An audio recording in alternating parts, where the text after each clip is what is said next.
अब जो जीव निमित्त उपादान के उपादान को जाने बिना निमित्त का विनाश करने का भाव करता ना, अज्ञानी है। उपादान उपादान रूप पर उपादान रूप परिणत नहीं होता, ये बोलना चाहिए। क्या उपादान निमित्त से बिल्कुल प्रभावित नहीं होता? क्या उपादान निमित्त से बिल्कुल प्रभावित नहीं होता? क्या उपादान निमित्त से प्रभावित होता है? चेतन अचेतन भूत नहीं हो सकता, कितने निमित्त आ जाएं। इस दृष्टि से कहो उपादान निमित्त से प्रभावित नहीं होता। परंतु जैसे नाम लिया दोष जी, एक भव्य प्राणी खड़ा हो गया।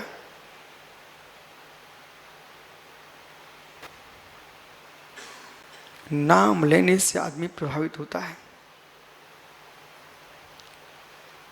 और नाम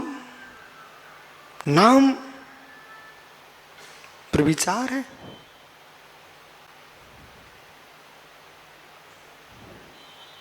प्रविचार है, ब्रह्मचर्य है।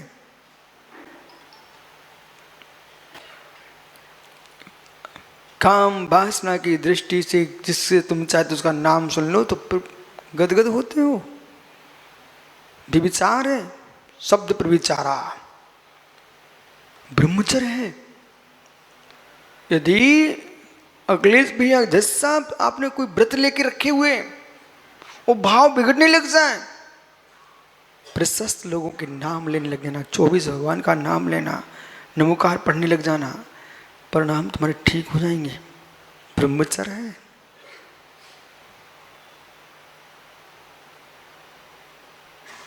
और कोई कठोर है, जाके उसके पैर छू लेना, बिना पानी बरसे पानी बरस जाएगा। महीनों महीनों की, सालों सालों की तुम्हारी दुश्मनी हो किसी से, सीधे जाके जय जयंत करना, पैर पढ़ लेना, भैया उसकी आंखों में आंसू ना है, सामने वाले की आंखों में आंसू आएंगे। बोले भैया हम बरसों से इस बात के लिए तरस रहे थे, दो दुश्मन कितनी दुश्मनी बांधे, दोनों दुखी होते हैं। आप तो अनुभवी हो, कितने लोगों को आप मिलाया होगा आपने, रोते हैं जज साहब, रोते हैं लोग। विराजो विराजो भैया, लोग रोते हैं। तब लोगों को दिखता है लोक की व्यवस्था चल रही है। द्रव्यानुयोग कहेगा, द्रव्यानुयोग की व्यवस्था चल रही है।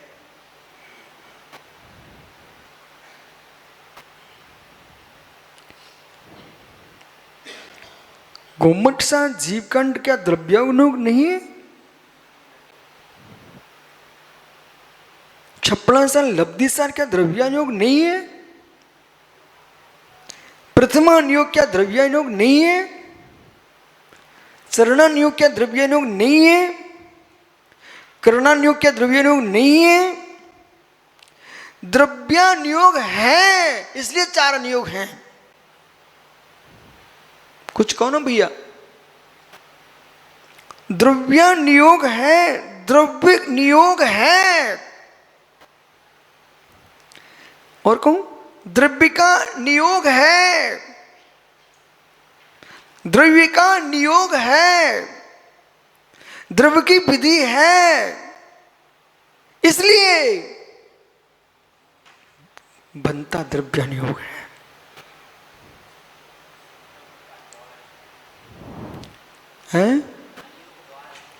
इसलिए जैन सिद्धांत में जनागम में अनियोग द्वार शब्द का प्रयोग है।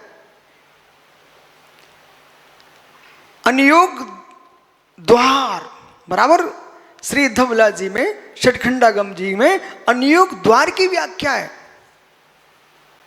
अब अनियोग द्वार, विकास भैया बीच में एक बात कहूंगा, बस आप जैसे विद्वानों के बीच में एक बहुत बड़ी भूल चल रही है, उसे ठीक कराइए आप जल्दी शीघ्र। आप छठखंडागम की महिमा गाते गाना ही चाहिए, श्री समय सार जी की महिमा गाते गाने चाहिए, लेकिन कसाय पहाड़ को भुला के नहीं। ये बहुत बड़ी भूल चल रही है। कोई पंच संग्रह तक टिका हुआ है, तो कोई गोमट सा जीव कर्मकांड तक टिका हुआ है, कोई लब्जी सा छपना सा टिका है, लोक विवाह का नाम नहीं लेती हो। त्रिलोक सा त्रिलोक परिणति का भी नाम लेना चाहिए, लोक विवाह ग्रंथ का भी नाम लेना चाहिए।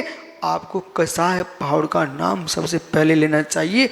आज सुबह ही एक बालक मेरे पास आए, बोले महाराज जी सबसे प्राचीन ग्रंथ छठखंडागम। मैंने कहा मित्र, यही प्रचार की महिमा है, यही प्रचार की महिमा है। जो सबसे प्राचीन है उसे कोई जानता नहीं है। प्राचीन कौन है मित्र? है समकालीन होने पर भी समय भेद है। हम आगम के इतिहास की इसलिए बात कर रहे हैं, इन भव्य भव्य भगवानों के अंदर भी ये भाव जग जाए। हमारे पूर्व आचार्यों ने कितना पुरुषार्थ किया है। हमें श्रुत दे के गए हैं, कसाय पहाड़ पर यति विश्वाचार्य स्वामी ने चूड़ी सूत्र लिखे।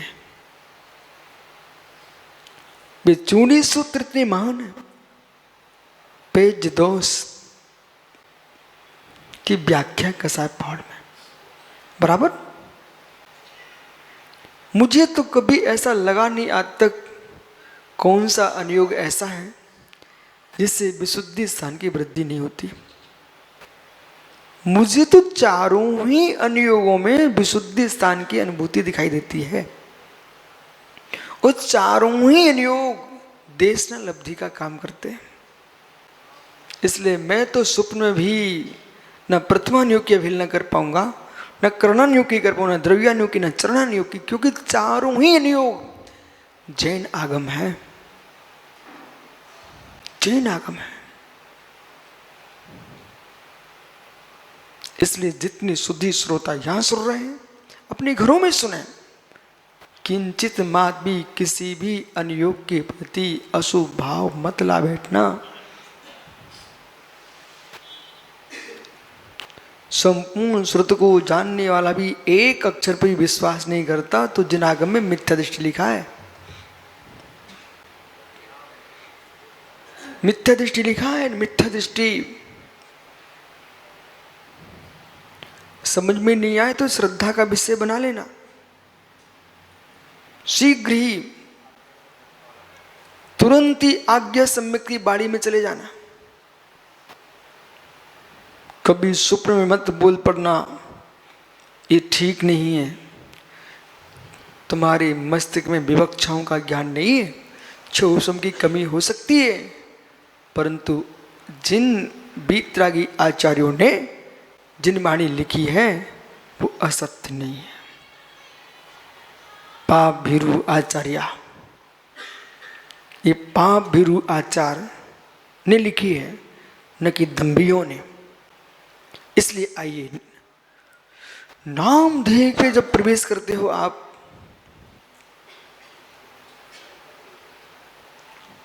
इस पर मान होता जीव।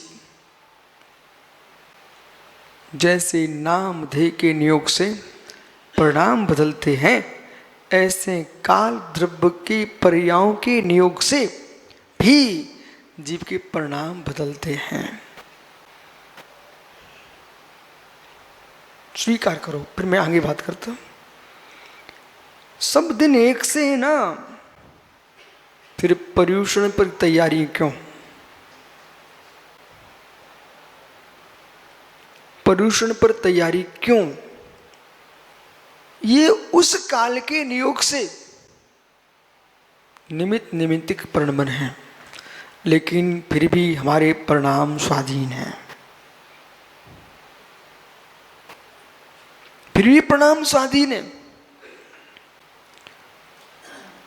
जो श्रद्धावान है उसी के बदलते हैं, सबके क्यों नहीं बदलते? फिर ऐसा बोलो ना, जो श्रद्धावान उसी के बदलते, सबके क्यों नहीं बदलते? इसमें कोई शंका नहीं है, कोई शंका नहीं है। ये तो बहुत सरल विषय है। भैया जी मोबाइल रखें क्या आप? मुझे चाहिए नहीं, विश्वास मानो। पूछ रहा हूं रखें क्या? वो क्या कहलाता, कौन से किसका है? अरे वो भाई आप बोलते हैं यहां नहीं चलेगा, वहां चलता है, यहां नहीं चलता, ऐसा बोलते ना, नेटवर्क। तो आपके पास जो मोबाइल है, यदि उसका विकास भैया यदि नेटवर्क नहीं है तो चलेगा क्या? और दूसरा वहां पर चल रहा है, ऐसा क्यों?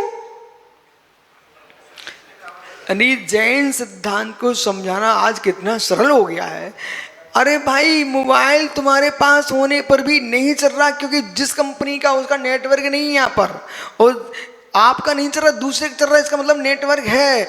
ऐसे कुछ लोगों की श्रद्धा विशुद्ध सागर पर है, उसका काम बन रहा है, उसकी श्रद्धा वो मोच जाएगा, उसका नेटवर्क जुड़ा हुआ उसका। और जिसकी श्रद्धा नहीं है उसका काम नहीं बनेगा यहाँ पर। बोले क्यों? उसका नेटवर्क नहीं मिला, टावर नहीं है उसके लिए। इसलिए ये विषय कितना सरल हो गया है। जिसको जहां पर श्रद्धा है उसका वो मोबाइल चलता है, उसका नेटवर्क मिल रहा है, जिस कंपनी का होगा। ऐसे ज्ञानियों पुराने काल में हमने ग्रंथों में पढ़ के रखा हुआ है, प्राचीन काल में ऐसे ऐसे लोग हुए जिन्होंने मूर्तियों में भेद किए, आचार्यों में भेद किए, ग्रंथों में भेद किए। आज की बात नहीं कर रहा हूं, ऐसे पुराने कालों में हुआ है। इंद्रनंदी नीति सार पढ़ लीजिए आप, इंद्रनंदी नीति सार, उसमें बहुत कुछ लिखा है। एक आचार्य दूसरे संघ के प्रतिष्ठित प्रतिमाओं को दर्शन नहीं करते थे। आज भी होता है ऐसा। तो हम तो मुस्कुराते हैं। क्यों मुस्कुराते हैं आप? अरे पागल हो, सो चेहरा बनाए। अपन को तो तत्व का ज्ञान है इस बात का, उनका वहां नेटवर्क नहीं है, सीधी सीधी बात है। अब क्या टेंशन आपको? नहीं है सो नहीं है, नहीं है सो नहीं है। वो जिसका है वो आनंदित है। यह है जैन दर्शन। आप किस विषय पर व्याख्या चाहते हो उस विषय की व्याख्या करेगा ये दर्शन, और अपनी विषय को छोड़े बिना। विषय काल द्रव्य बराबर, काल द्रव्य क्या बोले मित्र? क्या? हाँ, कुदे में नेटवर्क कर लीजिए आप, बड़े आराम से निगोद नरक की यात्रा करते रहोगे आप। क्या टेंशन है? अब सुनो ध्यान से, कभी नहीं होगा जब तक आपको देव सांस गुरु के प्रति यथार्थ भूतार्थ सत्यार्थ का निर्णय नहीं होगा, तब तक मोक्ष मार्ग ही प्रारंभ नहीं होता। मोक्ष कहां से हो जाएगा? समझ गए ना? बीतरागी देव सा गुरु पर श्रद्धा करोगे तब मोक्ष मार्ग प्रारंभ होगा। यहाँ तो तुम्हारा कुदेव कुशा गुरु में जाओ तो वहां तो आपका मोक्ष मार्ग ही प्रारंभ नहीं है, एडमिशन ही नहीं है आपका तो वहां। ठीक है, बहिरात्मा जीव है। अब चलिए, प्रत्येक द्रव्य की गुणवत्ता को जानते हुए भी उनमें अपने गुण नहीं देखना, ये सम्यक दृष्टि की पहली पहचान है। अरिहंतों में सिद्धों में मैं श्रद्धा रखता हूं, आचार्य उपाध्याय साधु में श्रद्धा रखता हूं, लेकिन मैं अपने गुणों को उनमें नहीं देखता हूं, इसलिए मैं पुरुषा कर रहा हूं, इसलिए पुरुषा कर रहा हूं।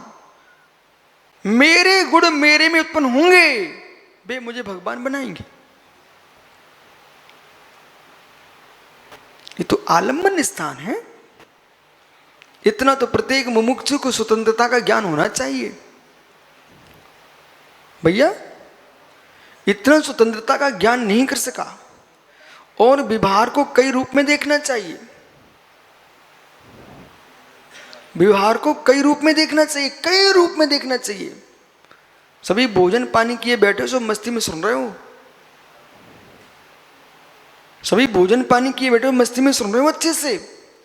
4 दिन आहार पानी ना मिले, फिर ऐसे ही बैठे दिखना, विश्व सागर प्रवचन करते मिले और आप ऐसे सुनते मिलो।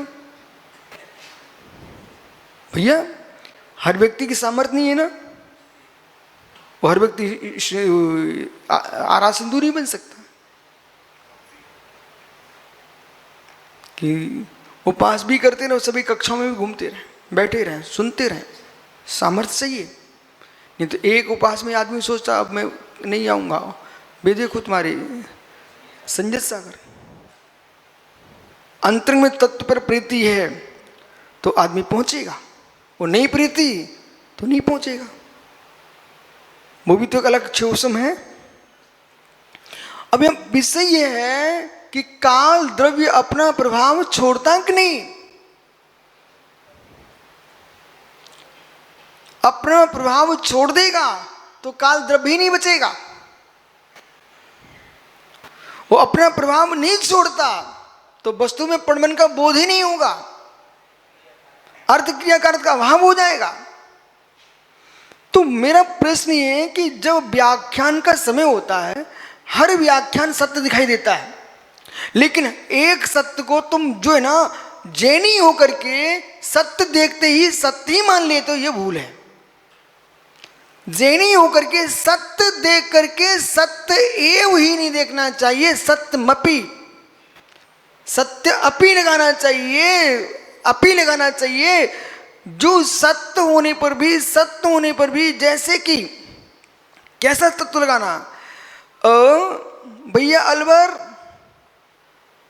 आपके अलवर में बहुत सरसों होता है, आपको मालूम क्या? मुझे बहुत अच्छे से मालूम है, अलवर में सरसों बहुत होता है, लेकिन सरसों का तेल निकालने के बाद जो नीचे टपकता वो क्या होता है? हैं? तेल के साथ और भी कुछ निकलता कि नहीं निकलता? हाँ मुझे मालूम है, पीना निकलती है, पीना, खली, बराबर। लेकिन भैया आपने क्या किया? बोले गुरुजी हमको तेल से मतलब था, तेल निकल आया, ये सब तो खली, और ऐसा कहकर खली कहकर टाल दिया। लेकिन भैया विश्वास रखो, गाय खा ले, भैंस खा ले ना, तो खली से भी और रस निकाल लेती है।